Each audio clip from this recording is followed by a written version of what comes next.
Encore plus concret. Je suis par exemple dans une gare et je vois à côté de moi quelqu'un qui s'écroule, qui tombe, qui est victime d'un malaise. Qu'est-ce que je dois faire? Alors c'est extrêmement simple. La personne s'effondre devant vous. Oui. Alors vous allez tout autour, les gens regardent ça avec un air ahuri. Oui. Et personne n'ose intervenir d'ailleurs. Vous ce matin qui avez visité le train, vous n'allez pas faire la même chose. Vous allez très rapidement vous approcher de la personne. Oui. Et vous allez lui dire, monsieur, madame, ça va, répondez-moi.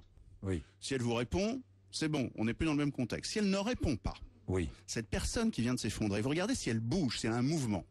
Si elle n'a pas de mouvement, oui, ça commence à devenir très sérieux. Oui. À ce moment-là, vous appelez quelqu'un autour pour venir à côté de vous. Vous restez pas tout seul. Oui. Vous dites, vous, monsieur, madame, venez à côté de moi, on va avoir besoin des deux rapidement.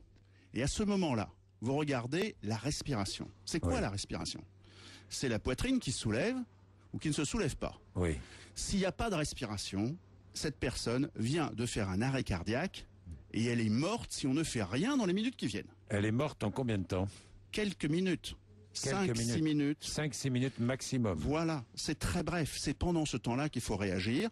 Donnez l'alerte, vous faites le 15 et instantanément, pompiers SAMU se mettent en branle et vont arriver dans les minutes qui suivent. Vous appuyez sur la poitrine, au milieu, c'est le massage cardiaque. Oui. C'est vraiment très simple, le massage cardiaque.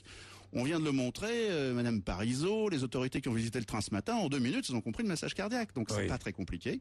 Et puis ensuite, vous mettez le défibrillateur quand il y en a un, ou vous faites venir le défibrillateur, parce que vous l'avez pas dans votre poche, bien entendu. Vous demandez à la personne qui est à côté de vous, j'ai vu un défibrillateur là-bas, allez me le chercher, amenez-le moi. Il n'y a qu'un seul petit piège, Jean-Jacques, et je voudrais qu'on en parle 1 minute à l'antenne. C'est que de temps en temps, la respiration s'arrête pas de la manière stop bien nette.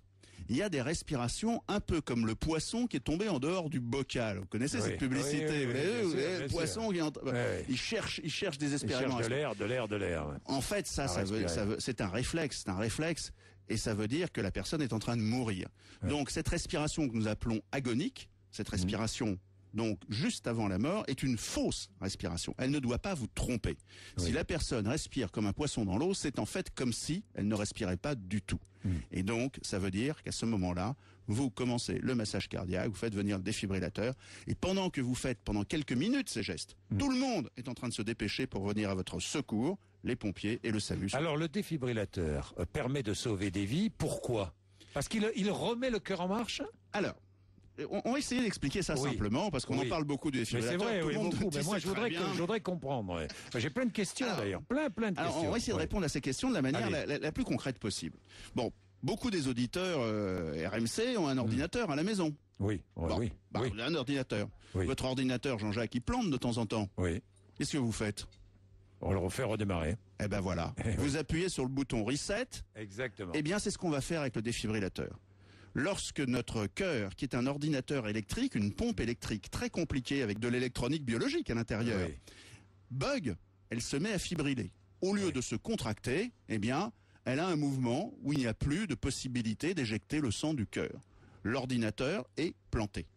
Eh bien, nous allons refaire partir l'ordinateur en donnant un choc électrique. C'est ça le défibrillateur, ça donne un choc électrique.